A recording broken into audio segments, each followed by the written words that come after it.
Después de la reunión que tuvo con Abraham González, Villa se tomó muy en serio el asunto de la revolución.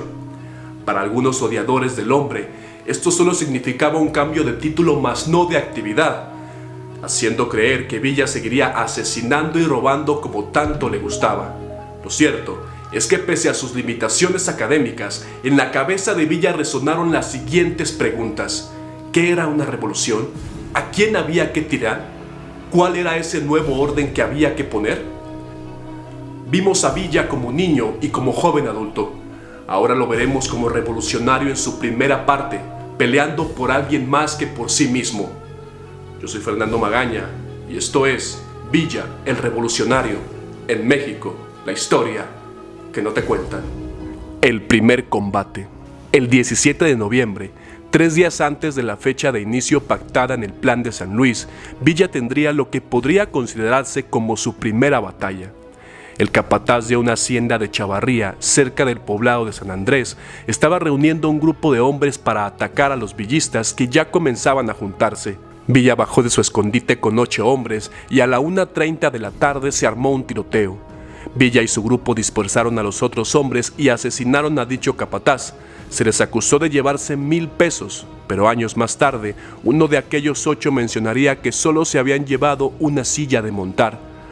Podría parecer esto una victoria insignificante, pero nos da la idea de que Francisco Villa actuaba antes de empeorar las cosas. La primera gran prueba para el ejército maderista sería tomar Ciudad Juárez, luego de haber cancelado el ataque a Chihuahua capital el día 20 de noviembre por falta de hombres. Francisco Villa ya se encontraba a las afueras de esta ciudad con cerca de 600 hombres. También lo hacía Francisco I. Madero con alrededor de 3,500. Ese mismo día, Porfirio Díaz enviaba negociadores al campo de batalla. El ambiente era tenso y de incomodidad. Madero se veía titubeante y todo parecía indicar que, fiel a su costumbre, Porfirio Díaz cambiaría algunas cosas con el firme objetivo de que todo siguiera igual. Y es que pese a que prometía la renuncia de ciertos miembros de su gobierno y algunos gobernadores de estados donde se atizaba más fuerte el conflicto, Porfirio Díaz quería seguir siendo el líder de la República. Las negociaciones se extendieron hasta el 7 de mayo, en el cual Madero les ordenó a todos no atacar la ciudad.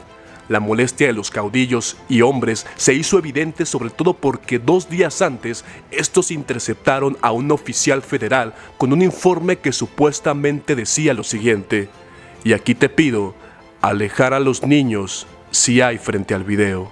¿Por qué no tratan ustedes de entrar a la Ciudad Juárez? Ustedes están impuestos a tomar ranchitos indefensos para robarse marranos y comerse las gallinas.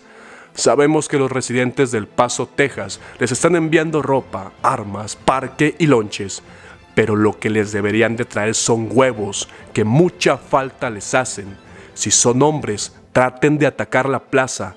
Aquí los esperamos. No se sabe a ciencia cierta si esto efectivamente fue real o un plan fraguado por Pascual Orozco y Francisco Villa. Lo cierto es que después de esto hubo muchas provocaciones de parte de ambos bandos, que continuamente se lanzaron tanto ofensas como disparos. Madero se daría cuenta de que esta revolución ya no era conciliadora, sino armada. Mandó llamar a Pascual y a Villa y les autorizó a atacar. Se menciona que en ese momento tanto Pascual como Villa se abrazaron y dijeron: no hay de otra. Siendo aproximadamente las 11:30 de la noche del 10 de mayo de 1911, los maderistas entraban triunfantes a la ciudad. Ciudad Juárez había caído. Y pese a que al poder militar de Ciudad Juárez no representaba ni siquiera el 1% del total de Porfirio Díaz, la victoria fue tan significativa que el mandatario renunció. Y no te levantes de tu asiento, que aquí el video se pone muy interesante. Tan solo 8 días después de haber tomado Ciudad Juárez, Madero comienza a pedir a sus caudillos, entre ellos Francisco Villa, que se desarmen y se licencien. Un error que costaría más tarde la caída del maderismo y del propio Francisco I. Madero, porque desarmó al pueblo que lo llevó al poder y dejó prácticamente intactos a todo el mando militar, que más tarde lo llenarían de balas. El 21 de mayo se firmarían los tratados de Ciudad Juárez, que entre otras cosas mencionaban la renuncia y la partida del país de Porfirio Díaz. Todo estaba cumplido, la revolución había triunfado. Pero esperen, estamos hablando de la Revolución Mexicana, un conflicto que mareó de poder a muchos, entre ellos al colorado Pascual Orozco. Después de la victoria de Ciudad Juárez, Pascual Orozco fue seducido por la oligarquía y el 6 de marzo de 1912, y con 3,000 hombres bien armados, aceptó finalmente dirigir una revuelta contra el gobierno de Madero. Esto traería de vuelta a Francisco Villa, haciendo equipo con nada más y nada menos que Victoriano Huerta. Este último despreciaba a Francisco Villa y a su gente. Para él no eran más que simples robavacas y no le tenían ningún tipo de respeto.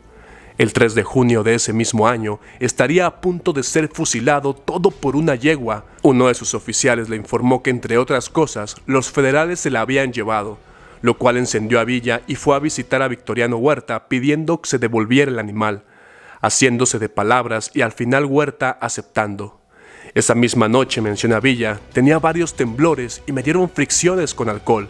Llegaron a buscarme pidiéndome presentar ante Victoriano, pero no quise hacerlo hasta el día siguiente. Huerta tomó esto como un acto de insurrección, mandó arrestar a Villa y lo condenó al pelotón de fusilamiento. La noticia se comenzó a correr y llegó hasta Francisco I. Madero, quien logró detener el asesinato temprano de Francisco Villa. Menciona Villa: nunca había tenido mucho miedo a la muerte, pero al ver tan cerca mi hora, me desconsoló el que tanto batallar de mi vida diaria no sirviera para nada.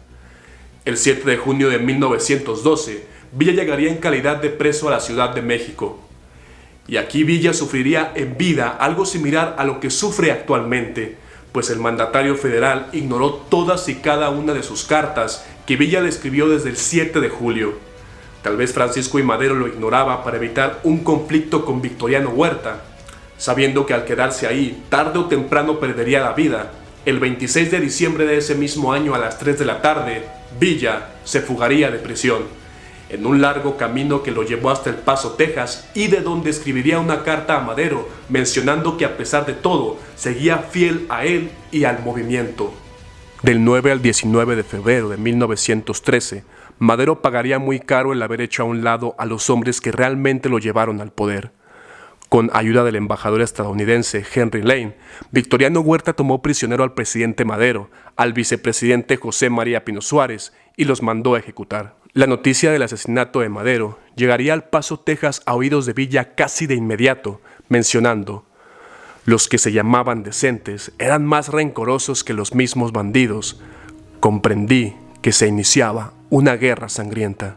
Villa logra reunir 8 hombres, y tomando en cuenta a los colorados de Pascual Orozco y los federales enfrente, no es fácil hacer augurios positivos con este número tan limitado de combatientes. El Francisco Villa que cruza la frontera es un hombre cuyos recursos, relaciones y proyectos están por probarse.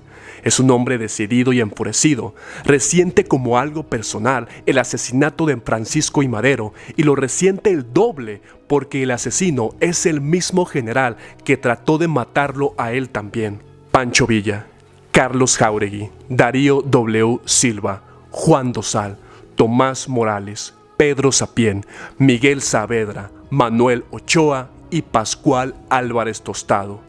9 Winchester 30-30 flamantes, 500 cartuchos por cabeza, 2 libras de café molido, 2 de azúcar, un costalito de sal, 36 pesos y un reloj de plata. Así iniciaba la División del Norte. Con 9 hombres contando a Villa, se internó al anochecer en México y comenzó una cabalgata hacia la historia. Una historia sorprendente como habrán de demostrar futuros acontecimientos que veremos en los próximos videos. Francisco Villa, un hombre del cual todavía nos falta mucho, pero muchísimo por ver. Hasta aquí el video, amigas, amigos. Si te ha gustado, por favor dale like, y si no te ha gustado, dale dislike. Suscríbete si no lo has hecho y nos vemos en la próxima. Adiós.